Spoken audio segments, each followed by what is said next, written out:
Guys, welcome to judiciary gold. मेरा नाम है अर्पिता और आज हम डिस्कस करेंगे कि दिल्ली जुडिशियल सर्विसेज के लिए कैसे टाइम मैनेज करें। तो देखिए, दिल्ली जुडिशियल सर्विसेज का नोटिफिकेशन आ गया है। ठीक है, 123 वैकेंसीज नोटिफाई हुई है, जो कि बहुत ज्यादा बड़ा नंबर है। अब सवाल आता है कि कैसे प्रिपेयर करें, क्योंकि एग्जाम तो 27 मार्च को ही है। इतने शॉर्ट पीरियड में तैयारी कैसे करें? तो देखिए, तैयारी करने के अपने अपने तरीके होते हैं, सभी का अपने एक स्ट्रैटेजी होती है। हम आज डिस्कस करेंगे तीन कैटेगरी ऑफ स्टूडेंट्स की। पहली कैटेगरी ऑफ स्टूडेंट्स वो है जो कि बहुत सारे स्टेट्स के एग्जाम दे रहे हैं। अभी आप अगर नोटिस अभी अगर आप देखें तो एमपी का प्रीलिम्स का नोटिफिकेशन आ चुका है, कुछ बच्चे उसकी तैयारी कर रहे होंगे। राजस्थान और हरियाणा का मेंस तो ड्यू है ही, कुछ बच्चे उसकी तैयारी कर रहे होंगे। कुछ बच्चे एमपी के जुडिशियल एमपी के इंटरव्यू के लिए भी बैठ रहे होंगे इस समय। इसके अलावा यूपी का भी नोटिफिकेशन आने वाला है, तो कुछ लोग स्पेसिफिकली यूपी के लिए अच्छे से तैयारी कर रहे होंगे। तो ऐसे स्टूडेंट्स जो कि बहुत सारे एग्जाम्स को एक साथ प्रिपेयर कर रहे हैं, वो कैसे तैयारी करें, वो कैसे अपना टाइम मैनेज करें विद रिस्पेक्ट टू डीजेएस नोटिफिकेशन। तो देखिए, डीजेएस को अगर आप देखें, डीजेएस का अगर आप सिलेबस देखेंगे तो आप ये पाएंगे कि उसमें जो मेजर एक्ट्स है वो सारे वही एक्ट्स हैं जो कि आपको एनीवे पढ़ने ही पड़ते हैं while preparing for any state judicial service examination. भले चाहे वो आईपीसी हो, सीआरपीसी हो, सीपीसी हो, या फिर एसआरए हो, कॉन्ट्रैक्ट हो, टीपीए हो, ये सारे सब्जेक्ट्स तो आपको एनीवे हर स्टेट के लिए पढ़ने ही पड़ते हैं, राइट? तो फिर डिफरेंट क्या हुआ? तो डिफरेंस आ जाता है नए लॉज में, जो कि अभी इंट्रोड्यूस किए गए हैं डीजेएस के सिलेबस में। कौन कौन से हैं वो laws? Arbitration and conciliation act, LLP act यानी limited liability partnership act, commercial courts act और पॉक्सो। तो ये चार नई चीजें इंक्लूड करी गई हैं। तो इनको कैसे पढ़े? इनको पढ़ने के लिए देखिए, सबसे अच्छा तरीका तो ये है कि पहले इनको आप इनके एमसीक्यूज कर लीजिए। इसमें भी आपको पढ़ने का तरीका आना चाहिए। तो कैसे पढ़ेंगे आप? तो देखिए, पॉक्सो आपने कहीं ना कहीं कभी ना कभी पढ़ा होगा, या राजस्थान के लिए पढ़ा होगा, या फिर कहीं ना कहीं किसी एग्जाम के लिए पढ़ा होगा, या कॉलेज में ही पढ़ा होगा। लेकिन पॉक्सो ऐसा एक्ट है जो कि आप थोड़े फेमिलियर होंगे। तो पहले स्टार्ट उससे करिए, ताकि मोटिवेशन बना रहे और आपको ऐसा लगे कि आपको ये चीज तो आती ही है। सो पहले पॉक्सो से स्टार्ट करिए। पॉक्सो में कैसे पढ़ना है? अब समय नहीं है कि हम कॉमेंट्रीज पढ़े, हम इंटरप्रिटेशंस पढ़े। अब बेयर एक्ट पढ़ने का समय है, फ्रैंकली। तो बेयर एक्ट से पढ़ेंगे। इसके अलावा ये पहले अगर कहीं पूछा जा चुका है, तो उस किसी भी स्टेट में अगर ये पहले पूछा जा चुका है, तो वहां के प्रीवियस ईयर क्वेश्चंस लगवा लें। क्यों? ताकि हमें ये समझ में आ जाए कि क्वेश्चंस पूछे कैसे जाते हैं इस सब्जेक्ट में। इसके बाद आपको क्या करना है? इसके बाद एमसीक्यू सॉल्व करने हैं। ठीक। इसके बाद आप आर्बिट्रेशन एंड कंसिलिएशन एक्ट पढ़ सकते हैं।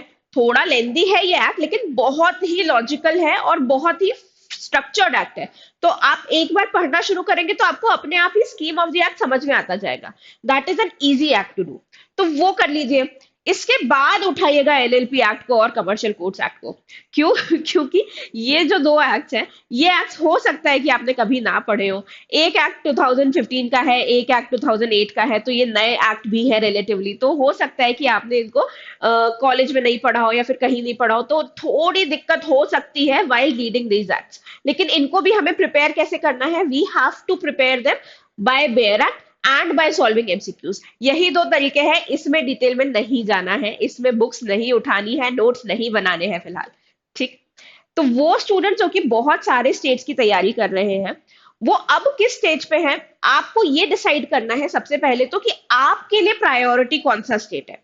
तो अब ऐसा हो सकता है कि जो स्टूडेंट्स हरियाणा या राजस्थान का प्रीलिम्स क्लियर करके बैठे हैं, वो मेंस आने तक सोच रहे हैं कि चलो दिल्ली भी दे दिया जाए।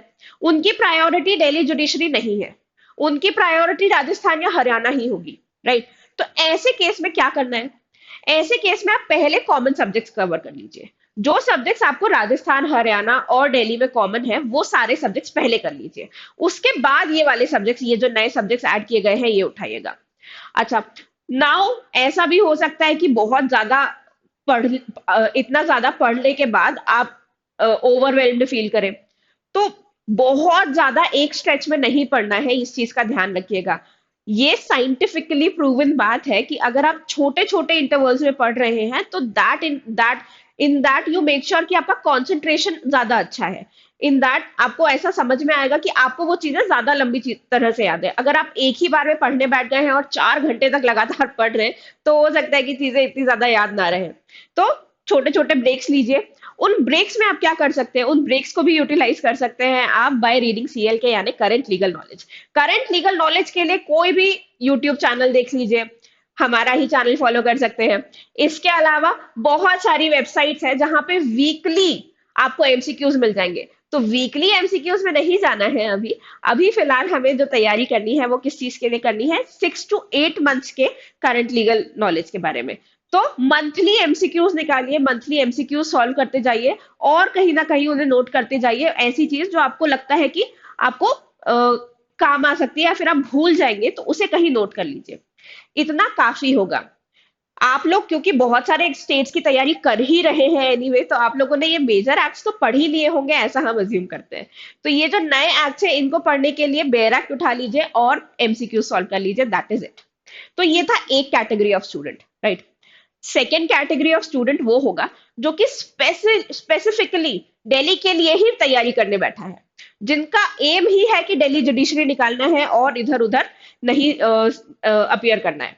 तो ऐसे स्टूडेंट्स का भी अज्यूम कि आप लोगों ने तैयारी तो अच्छी कर ही ली होगी। अगर आप सिर्फ दिल्ली की ही प्रिपरेशन के लिए बैठे हैं, तो आपने जो सब्जेक्ट्स, कॉमन सब्जेक्ट्स हैं, जो मेजर सब्जेक्ट्स हैं, वो तो आपके कवर हो ही गए होंगे। तो एट दिस स्टेज आपको क्या करना है, आपको सिर्फ बेरक से रिवीजन करना है और एमसीक्यू सॉल्व करना है और कुछ नहीं करना है। अब बुक मत उठाइए, अब इंटरप्रिटेशन मत उठाइए, कुछ नहीं करना है। इसके अलावा प्रीवियस ईयर क्वेश्चंस भी आपको सॉल्व करने हैं। और अगर आप दिल्ली के लिए ही तैयारी कर रहे हैं तो आपने प्रीवियस ईयर क्वेश्चंस तो जरूर देखे ही होंगे। अब टाइम है कि प्रीवियस ईयर क्वेश्चंस को ब्रश अप करें, एमसीक्यू सॉल्व करें जितने हो सकते हैं उतने। प्रीलिम्स की खासियत आपको पता है क्या है? प्रीलिमिनरी एग्जामिनेशन में आपको सवाल याद हो, आंसर याद हो, ये जरूरी नहीं है। बस इतना जरूरी है, इतनी बार आपको पढ़ना जरूरी है कि आपको वहां 4 ऑप्शंस में से वो आंसर पहचान में आ जाए। याद हो ये जरूरी नहीं है, आंसर आपके सामने होगा, बस आपको उसे पहचानना है। तो इसीलिए इसी पॉइंट ऑफ व्यू से ध्यान रखिए कि हो सकता है कोई एक सब्जेक्ट ऐसा हो जो आपको लगे कि ये तो बिल्कुल ही समझ नहीं आ रहा है, इसको कैसे करे कैसे करे। उस सब्जेक्ट को रिवीजन करिए, बार बार रिवाइज करिए। 3-4 बार जब आप रिवीजन कर लेंगे, 3-4 बार जब आप बेयर एक्ट पढ़ लेंगे, तो आपको खुद ही समझ में आ जाएगा कि इसके एमसीक्यूज आपसे बन रहे हैं। क्यों? क्योंकि आपको चीजें याद हो गई हैं। ठीक। तो ये एक तरीका है टू प्रिपेयर। तो ये तो वो स्टूडेंट है जो कि तैयारी कर रहे हैं, जो कि सिर्फ दिल्ली जुडिशियल सर्विसेज एग्जाम्स की ही तैयारी कर रहे हैं। तो आपके लिए अगेन बेयर एक्ट रिवाइज करिए और एमसीक्यू सॉल्व करिए, जितने एमसीक्यूज हो सकते हैं उतने एमसीक्यू सॉल्व करें। एक और कैटेगरी ऑफ स्टूडेंट्स भी है जो आई थिंक शायद सबसे ज्यादा बड़ी कैटेगरी होगी, जिन्होंने अभी तक तैयारी शुरू भी नहीं की है। हाँ, ऐसा होता है, बहुत सारे स्टूडेंट्स होते हैं जिन्होंने अभी तक तैयारी शुरू नहीं की है या फिर बस नोटिफिकेशन आने के बाद से ही तैयारी शुरू की है। आपके लिए भी कुछ एडवाइस है। अभी हिम्मत नहीं हारनी है। ऐसा नहीं है कि बस 27 को तो एग्जाम है तो अब पढ़ के क्या फायदा। कभी भी कोई प्रिपरेशन, किसी भी तरह की मेहनत, किसी भी तरह की तैयारी कभी भी वेस्ट नहीं होती है, कभी भी व्यर्थ नहीं जाती है। आप आज जो पढ़ रहे हो वो आपके काम आएगा ही आएगा, चाहे इस एग्जाम में हो, चाहे वो किसी और एग्जाम में हो, चाहे वो अगले साल के ही दिल्ली जुडिशियल सर्विसेज के एग्जाम में हो। तो आपकी तैयारी व्यर्थ नहीं जाएगी। इसी पॉइंट ऑफ व्यू से अपनी तैयारी बनाए रखिए।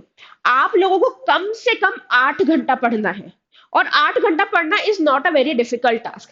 24 आवर्स जो आपके पास दिन रहता है, सुबह 7 बजे से उठिए, 10 बजे तक का टाइम लीजिए और 10 बजे के बाद सो जाइए। इस ड्यूरेशन में ही आपको पढ़ना है।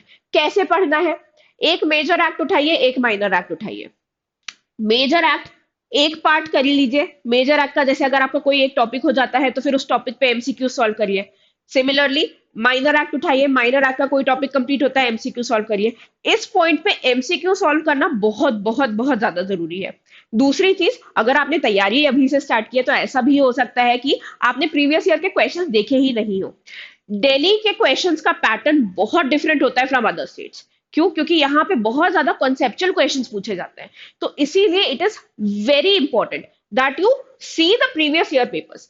प्रीवियस ईयर पेपर्स को देखते हुए अपनी तैयारी करनी है। आप एक बार प्रीवियस ईयर पेपर देखेंगे तो आपको भी स्कीम ऑफ द एग्जामिनेशन समझ में आएगा। आपको ये समझ में आएगा कि कहाँ किस टॉपिक पे ज्यादा फोकस किया गया है, सो दैट इस पॉइंट पे आप इधर उधर हर चीज ना पढ़ रहे हो, आप सिर्फ मोस्ट इंपॉर्टेंट चीजें पढ़ रहे हो, आप सिर्फ अपना ध्यान किस में लगा रहे हो, जो सबसे ज्यादा इंपॉर्टेंट चीजें हैं उस पे लगा रहे हो। तो ऐसे करके 8 घंटे में आपको रोज 8 घंटे देने हैं, 2-2 घंटे आपको हर सब्जेक्ट को देना है, 4 सब्जेक्ट्स रोज प्रिपेयर करने हैं, तभी सिलेबस कंप्लीट हो पाएगा, अदरवाइज नहीं हो पाएगा। तो 2-2 घंटे बैठ जाइए, सिलेबस तैयार कर लीजिए, सिलेबस को 1.5 घंटा पढ़िए, आधा घंटा एमसीक्यू सॉल्व करिए, प्रीवियस ईयर क्वेश्चन सॉल्व करिए। ऐसे करके आप अपनी तैयारी आगे बढ़ाइए। प्रीवियस ईयर क्वेश्चंस बहुत बहुत ज्यादा इंपॉर्टेंट होते हैं, भले ही वो किसी भी एग्जाम में क्यों ना आ रहे हो, क्योंकि हर स्टेट का अपना एक पैटर्न होता है, हर स्टेट का अपने कुछ फेवरेट क्वेश्चंस होते हैं, जो क्वेश्चंस आएंगे ही आएंगे, ये आपको पता होगा। तो इसीलिए प्रीवियस ईयर क्वेश्चन सॉल्व करना बहुत बहुत ज्यादा जरूरी है। इस पॉइंट ऑफ टाइम पे आपको बेयरक्ट और एमसीक्यूज, ये दो चीजों पे ही फोकस करना है, इससे ज्यादा फोकस नहीं करना है। ऑल्दो आप ऐसे स्टूडेंट्स हैं जिन्होंने हो सकता है कि बहुत ज्यादा समय से प्रिपरेशन नहीं की है और बहुत ज्यादा समय से आपने ध्यान नहीं दिया है एग्जामिनेशन पे, तो डरो मत, अभी भी टाइम है। पहले से नहीं पढ़ा है तो कोई बात नहीं, अभी शुरू कर दो, आज से शुरू कर दो, 8 घंटा आज से पढ़ना, पढ़ाई में लगाओ, कहीं ना कहीं ये मेहनत काम आएगी और हो सकता है इसी बार काम आ जाए। तो हिम्मत मत हारो, ट्राई करो कि अच्छे से मन से जितने कॉन्सेप्ट्स क्लियर कर सकते हो अपने, उतने कॉन्सेप्ट्स क्लियर कर लो, जितने अच्छे से पढ़ाई कर सकते हो उतने अच्छे से पढ़ लीजिए। तो again to recapitulate the whole lecture, तो वो स्टूडेंट जो कि मल्टीपल स्टेट्स की तैयारी कर रहे हैं, कॉमन सब्जेक्ट्स पहले उठा लो, उसके बाद उठाओ ये नए सब्जेक्ट्स जो कि दिल्ली में पूछे जा रहे हैं। इसके अलावा वो स्टूडेंट जो कि सिर्फ दिल्ली की ही तैयारी कर रहे थे, वो स्टूडेंट्स तो ऑलरेडी अपना सिलेबस कंप्लीट कर चुके होंगे, ये जो नए एक्ट्स आए हैं अब इन एक्ट्स पे फोकस करो, और जो सब्जेक्ट्स आपके हो गए हैं उनके एमसीक्यू सॉल्व करिए। और वो स्टूडेंट्स जिनने अब तैयारी शुरू की है या फिर आज से तैयारी शुरू करने वाले हैं, 8 घंटा मिनिमम पढ़ना है। कैसे पढ़ना है? By bare act, MCQ and previous year questions, ये तीनों ही चीजें आपके लिए मस्ट है।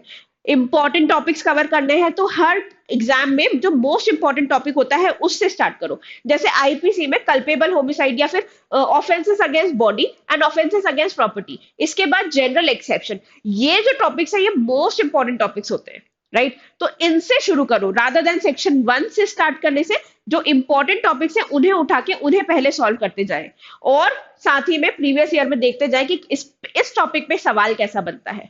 तो I hope you found this video helpful, I hope this help you a little in guiding you कि कैसे थोड़ा अब इतने कम समय में तैयारी करनी है।